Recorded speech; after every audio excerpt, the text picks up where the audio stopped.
Hello friends, welcome back to my another video. স্বাগতম মোৰ YouTube চেনেলটোলৈ। আশা কৰোঁ আপোনালোক সকলোৱে ভালে আছে। লগতে মোৰো ভাল। আজি অতি সহজ পদ্ধতিৰে বনোৱা চিকেন আৰু কাৰি এটা আনিছো। আপোনালোকে নিশ্চয় ভাল পাব। এতিয়া আমাৰ ৰেচিপিটো কেনেকৈ বনালো চাই লওক আহক। এই আমাৰ আধা কিলো চিকেন এতিয়া আমি ভালদৰে ধুম। যেহেতু বয়লাৰৰ চিকেন ফ্ৰেন্ডছ অলপমান ভালদৰে ধুই ল'ব লাগে, বহুত লেতেৰা থাকে, আপোনালোকে জানে নিশ্চয়। ফ্ৰেন্ডছ, আজি মোৰ এইটো ৰেচিপি বনোৱাত মোৰ হাজবেণ্ডে হেল্প কৰি আছে। আপোনালোকে গম পাইছে চাগে। এইখিনি আমাৰ মাংস ধুনীয়াকৈ ধুই ল'লোঁ। এয়া আমি 3টা পিঁয়াজ লৈছোঁ। নহৰু যিহেতু সৰু আছিলে আমাৰ 3টা লৈছোঁ। আৰু এই জলকীয়া, আমি জলকীয়া যিহেতু অলপ বেছি খাওঁ।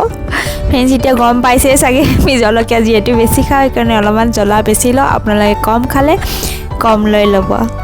এতিয়া কড়াইটো গৰম হ'ল ফ্ৰেন্ড, ইয়াতে অলপমান তেল দিছোঁ। ঘৰৰে মিঠাতেল, ঘৰতে বনোৱা মিঠাতেল, পিয়ৰ খাটি সৰিয়হৰ তেল। তেলটো ভালদৰে গৰম হ'বলৈ দিছোঁ ফ্ৰেন্ডছ। তাৰপিছত আমি ইয়াতে শুকান জলকীয়া 2টামান দি দিলোঁ। অলপমান ভালদৰে গৰম হ'বলৈ দিছোঁ। তাৰপিছত ইয়াতে অলপমান মোৰ হাজবেণ্ডৰ এইটো মানে ইলাচি অলপমান তেলত এনেকৈ দি দিলে ভাল পায়। আপোনালোকে দি কিনে খাই চাবচোন এইটো ৰেচিপি মই যেনেকৈ বনালোঁ। এতিয়া অলপ গৰম হ'বলৈ দিছোঁ তেলৰ লগতে জলকীয়াখিনি। ফ্ৰেন্ডছ, আমাৰ তেলখিনি ভালদৰে গৰম হৈছে। এতিয়া আমি পিঁয়াজখিনি ইয়াতে দি দিম। পিঁয়াজখিনি ভালদৰে ভাজি ল'ব লাগিব, একদম ব্ৰাউন কালাৰ নোহোৱালৈকে। ভালদৰে পিঁয়াজখিনি ভাজি ল'লে চিকেন কাৰীটো খাবলৈ বিৰাট সোৱাদ হয়। আপোনালোকেও এনেকৈ মই বনোৱা ৰেচিপিটোৰ দৰে বনাই কিনে খাই চাব।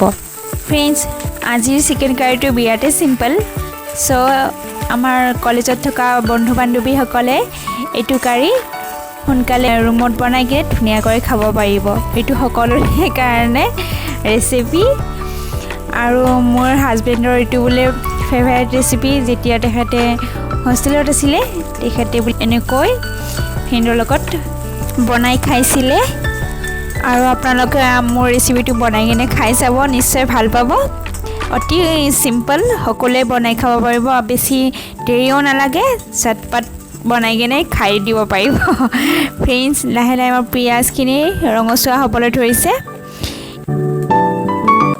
ফ্ৰেন্ডছ, পিঁয়াজখিনিত অলপমান নিমখ দি দিছোঁ যাতে পিঁয়াজখিনি অলপমান সিজি যায় আৰু ধুনীয়াকৈ ফ্ৰাই হৈ যায়।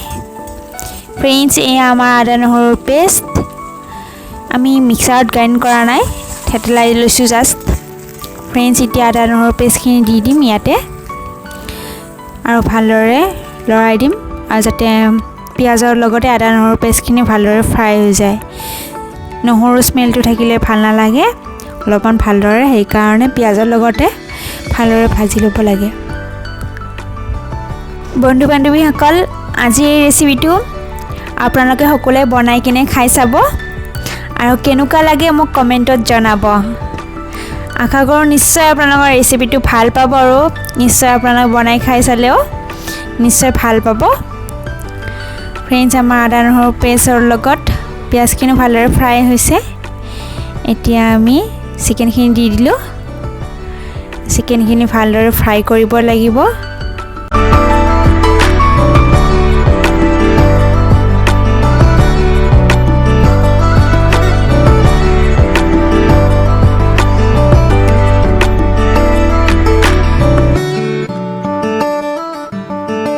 ফ্ৰেন্ডছ, মাংসত এতিয়া আমি হালধি দিলোঁ ধুনীয়া কালাৰৰ কাৰণে।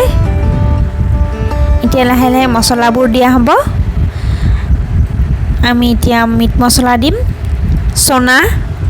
চনাৰ মিট মছলাটো ফ্ৰেন্ডছ ভাল হয়, খাবলৈ ভাল লাগে।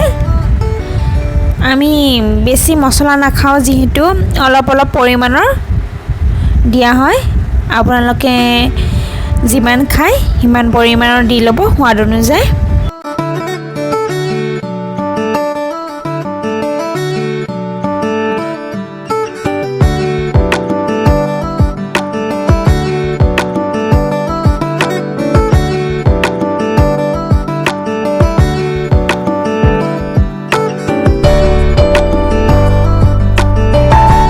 চিকেনটো ভালদৰে ফ্ৰাই হৈছে পিঁয়াজ আৰু নহৰুৰ লগত আৰু দেখিবলৈ বৰ ধুনীয়া হৈছে লোভনীয় কালাৰ এটা এতিয়া আৰু অলপমান ফ্ৰাই কৰিব লাগিব তাৰ পিছত আমি ইয়াতে অলপ পানী দি দিম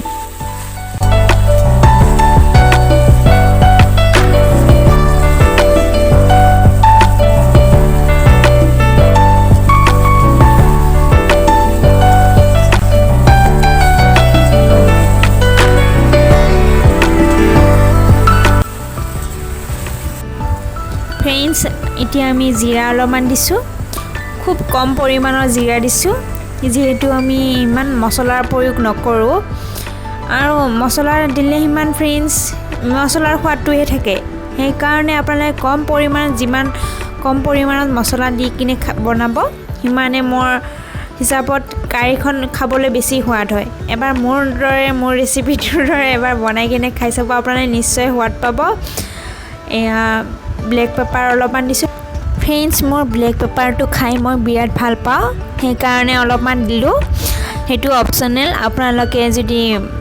আপোনালোকৰ ঘৰত যদি নাই বা আপোনালোকে ভাল নাপায় সেইটো নিদিলেও কাৰীখন খাবলৈ সোৱাদ হ'ব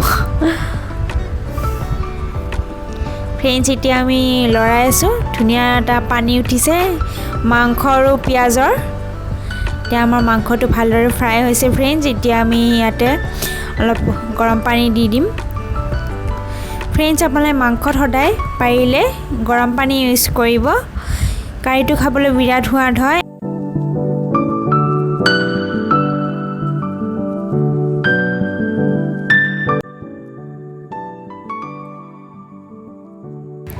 ফ্ৰেণ্ডছ এতিয়া মাংসত ঢাকনি এখন দিলোঁ 10 মিনিট 15 মিনিটৰ কাৰণে ফ্ৰেণ্ডছ আমাৰ মাংস ধুনীয়া উতল আহিছে ভালদৰে কাৰীটো হৈছে ইয়াতকৈ বেছি শ্বৰ্ট নকৰোঁ কাৰীটো এইখিনিতে হ'ব যিহেতু আমাৰ লোকেল চিকেন নহয় ব্ৰইলাৰৰ চিকেন ভালদৰে ফ্ৰাই কৰিছোঁ যিহেতু আমাৰ মাংস ধুনীয়া কৰি সিজিছে এতিয়া কাৰীটো নমাই দিম আৰু আপোনালোকক ছাৰ্ভ কৰি দেখাম ফ্ৰেণ্ডছ এয়া আমাৰ চিকেন কাৰীটো যাক আমি নাম দিছোঁ বেচেলাৰ চিকেন কাৰী চটপট চিকেন কাৰী অতি সোনকালে বনাব পৰা চিকেন কাৰী আপোনালোকে নিশ্চয় এই চিকেন কাৰীটো বনাই কিনে খাই চাব ফ্ৰেণ্ড খাবলৈ বিৰাটেই সোৱাদ হৈছে আৰু মোৰ ভিডিঅ'টো ভাল লাগিলে লাইক কৰিবলৈ একেবাৰে নাপাহৰিব চেনেলটো ছাবস্ক্ৰাইব কৰি দিব আজিলৈ আহিছোঁ